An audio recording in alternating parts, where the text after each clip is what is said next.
I want to sit with that for a minute because I'm watching, uh, Jonathan Majors go through his thing, and perhaps he deserves to go through his thing. I don't know all of the information because he's not been convicted yet, unlike R. Kelly, who's actually in jail, and y'all still can find space for him. But I'm thinking about, like, how does a person make money when their whole career is based on, like, I hope he saved every dime because I don't know Mhm. when he's going to get another job. And it's not like he can go work at Trader Joe, or he Right. could, but you are now an international superstar. Everyone knows who Yes. you are. Can you go get a regular job to feed yourself, to have a living? Like, where do you go, once you've fallen from grace at that level? And I'm not giving him any coverage whatsoever. If he put his hands on somebody, he deserves everything that is coming his way according to the law, Yeah. and possibly others, and Mhm. I'm not going to do the what about. Well, what about the guy that's playing the Flash? We don't do that. What has happened? Does he deserve it? Probably. But until he's convicted, I'm going to reserve commentary. But I'm talking about the complete decimation. One day you're on everybody's cover of Yeah. every magazine. You are celebrated. You're in 3 blockbuster movies. And the very next week, you can't get a job. Hmm. The fallout of that, Dr. Robin, to your point, like, how's he going to support himself? He's Yeah. young. Like, He's very it's like young. athletes who get injured. They're in their 20s or whatever. They might have signed for millions of dollars. That money, like, you got agents and managers and all the people to give your money to, and he's got that money to live on for the rest of his life. Yeah. What do you do?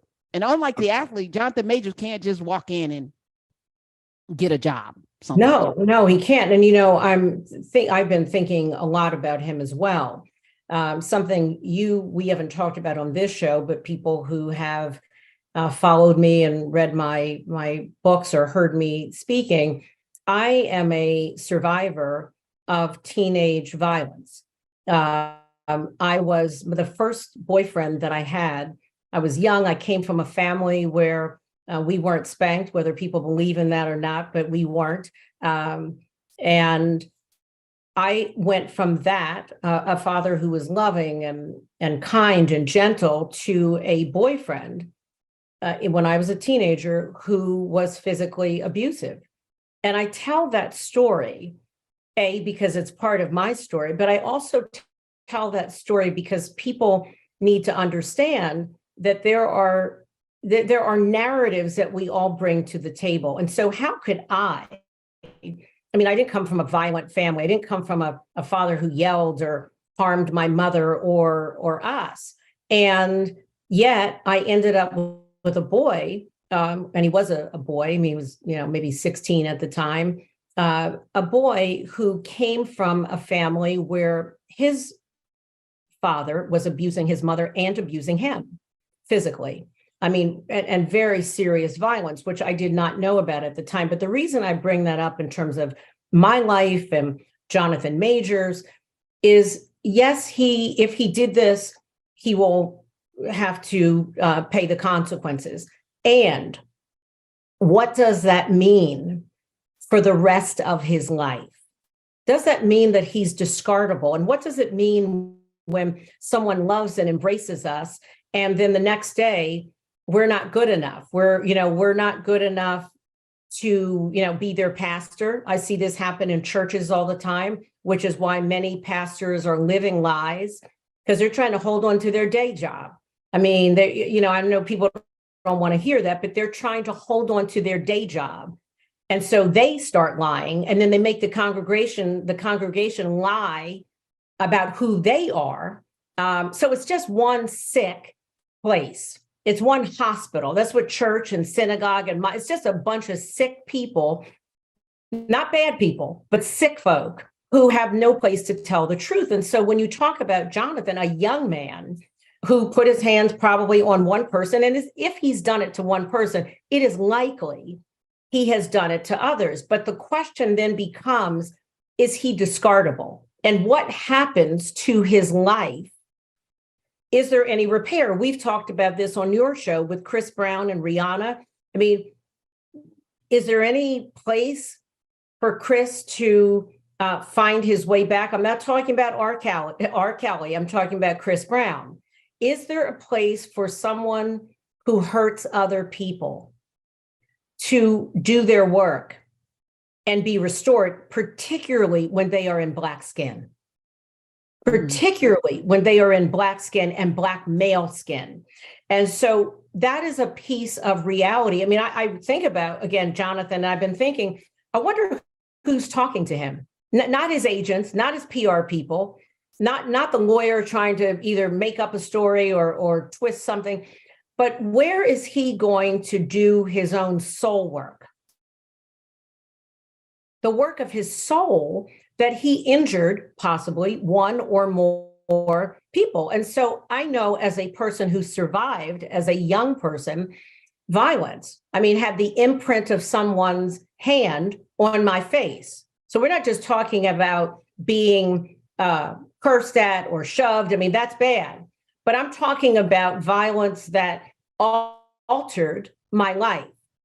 And so I feel like a part of what Wellness Wednesday is about is talking about where we are sick and where we're trying to deflect on someone else, like in that clip you just played.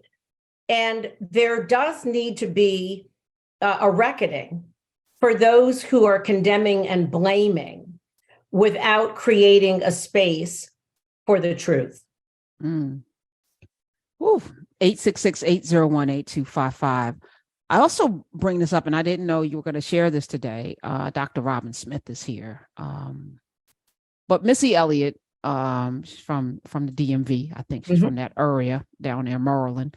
Yep. She spoke candidly about her mother's abusive relationship and how that led her to make music. She said she vowed to save her mom if she became successful. She revealed that her mother's struggles was motivation after a fan asked her what was her inspiration. She said, I want to know, like, what inspired her and what was her drive to remain persistent in a male dominated industry. And she said, her mom was in an abusive relationship. And, I told her I would make it so I could get her out of that situation. And she said, and I would make sure she'd never have to work again.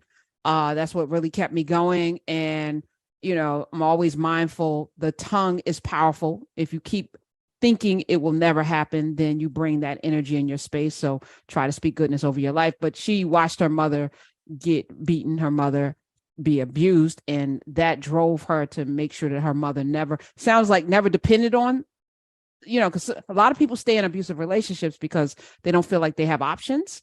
Yes. And, you take the abuse because the security of having, a roof over your head and having your bills paid and maybe some luxurious items in your mind, you have weighed that it's worth it. Mm-hmm. But children watching that, as Missy Elliott did, motivated her that this would, I'm going to protect my mother. I'm going to get her out of the situation. And how many athletes go to the NBA to, I'm going to buy my mom a house, but there's usually maybe some subtext there too. But that's fascinating. 866-801-8255. I hadn't heard that story before. And that's, I wonder how often that happens. But for you, how old were you, Dr. Robin? I was 14. I went to college when I was 16. I was 14. I went to college when I was 16. So I was 14. I was already in high school, 2 years about to graduate at 16. So I was in high school at 14. So I was young. And of course, this was a secret, meaning a secret that I kept. It's interesting. My mother, it didn't happen when I was 14. That's when I met the person. That's not true. It happened when I was 15, but still, I was a baby. And I go to college at 16, and my mother, this person was at our table during Christmas holiday. And I was home from college again at 16. And my mother just said to him, "Have you ever hit Robin?" Mm. I mean, and I was not in the room. I was nearby. And he told the truth and said yes. Now, maybe because he thought I had told, who knows? And again, my mother used to, that's a whole other story about the level of protection that I was given, that I was taught to respect myself. My father learned of it. And this is a man, again, who was so gentle in so many ways, but also here I'm his baby, and he's learning that I had been hit, and he had never treated, he didn't raise his voice. He was a gentle giant and a very powerful man who was so respected. He was a physician and clergy and civil rights leader, marched with Dr. King. So, this was a man who had given his life to peace. And here he's learning that his daughter, at that point, 16, was in this violent relationship. They pull me, give me an option about whether or not I wanted to go get my stuff from college, or whether or not, and I was, I'm all upset and you don't understand. They were like, no, we do understand that you don't understand who you are. And you don't understand your worth. And I think as you're talking about Missy Elliott, that's important, because there are people who have her story.